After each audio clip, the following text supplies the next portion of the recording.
Sophie could feel herself holding her breath. It was the first message Ryan had written without her help. Parts of her wanted to admire Ryan, the boldness of his lies, the ambition of his evil. But she couldn't admire him, at least not until his head was mounted on Death's Gate. Wind blew through the holes in the fur that she had salvaged from Madame von Savarchin's screams ravaged the force and magically mended as best she could. A short while ago, she had been about to get on Horse's nymph and escape this place. Holding Horse's hand, she had tasted freedom. She had looked into the eyes of a boy who cared about her, the real her, was and all. She had glimpsed at what happiness could look like in a different life, a different story.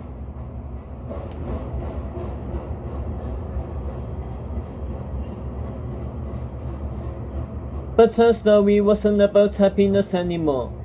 It wasn't about her at all. That's why she had stayed behind. Under her furs, the white dress inched at her skin, more urgently this time, grabbing her out of her thoughts. Midnight had long come and gone. In a few hours, Tedros would be dead, along with Professor Dofay and 5 more students and friends. How do you stop an execution? How do you stop an S from coming down?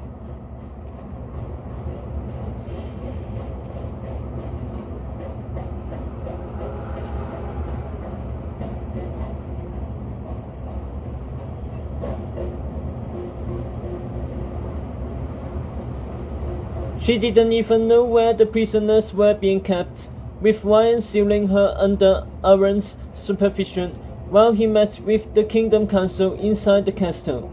The rulers of the woods had descended upon Camelot for a week-long royal wedding, along with their servants and Frankies, packing every last inn and guest house, and now, less than a day after they had been done bombed out of a church, they would gather for the beheading of King Arthur's son. Until now, they had mostly sided with Ryan over Tedros, believing their new king to be a snake-slaying saint. But Agatha's appearance in the sky had changed all that.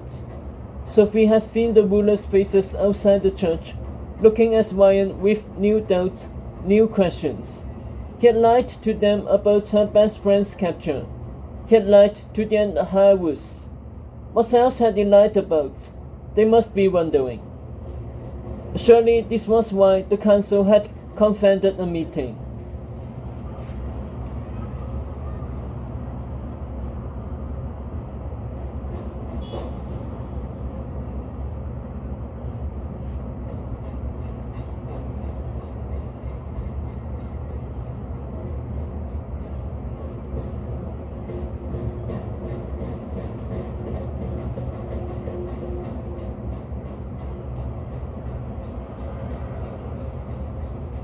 She glanced back at the castle, where she had seen the leaders stream in before sunset, grim-faced and muttering to one another. There had been no sign of them since. Sophie's heart hummed faster. She had to tell them the truth about Ryan, about the snake, about everything. They'd never have believed in her before. These are the rulers. Not after everything Ryan had done to save their kingdoms, but they might believe her now. She just needed to find a way to speak to them.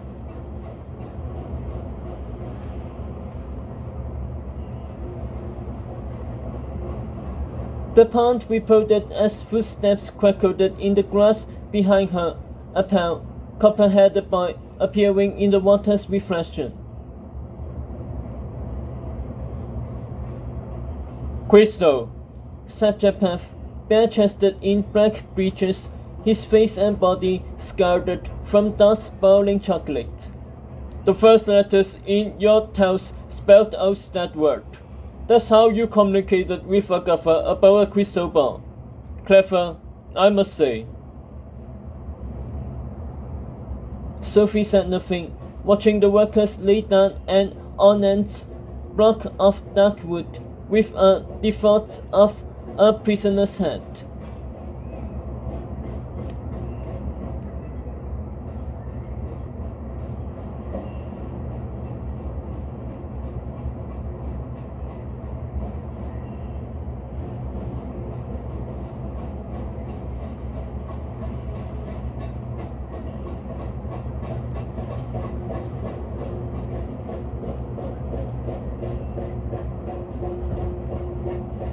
When the Miss Charles told us we were assassins, I didn't believe them, said Japheth.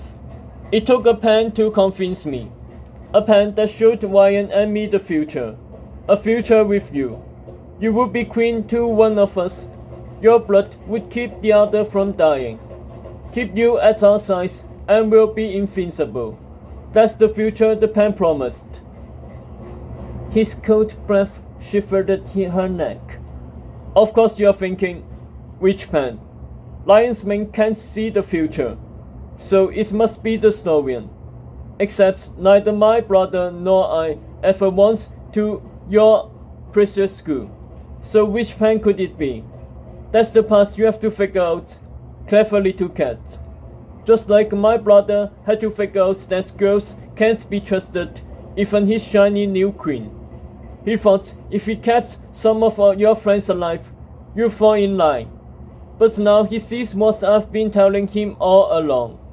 The only way to keep a queen loyal is to keep her at the blade of fear. To destroy everything she loves. You think carefulness can save you. Despair curses cleverness. Pain curses cleverness. That's why your friends will all die now. My brother made the mistake of thinking you could be reasoned with, but he has learned his lesson. His lips touched her ear. You can no more reason with a girl than you can with a snake.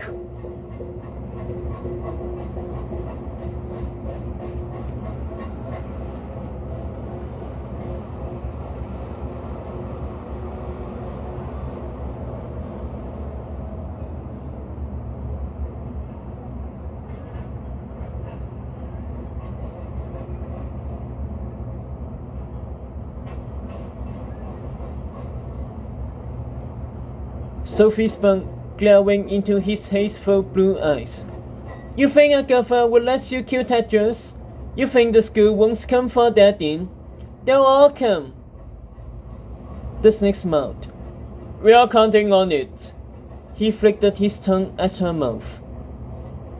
Sophie punched him in the head, gashing open his temple with the diamond of one swing, sending blood spilling down his brother's blistered cheek.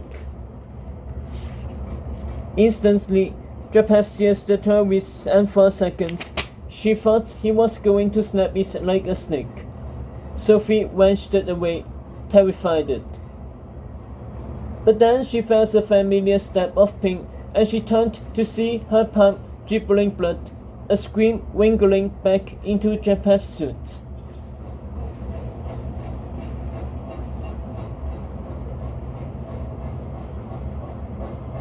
And the skin of his face and chest perfectly restored.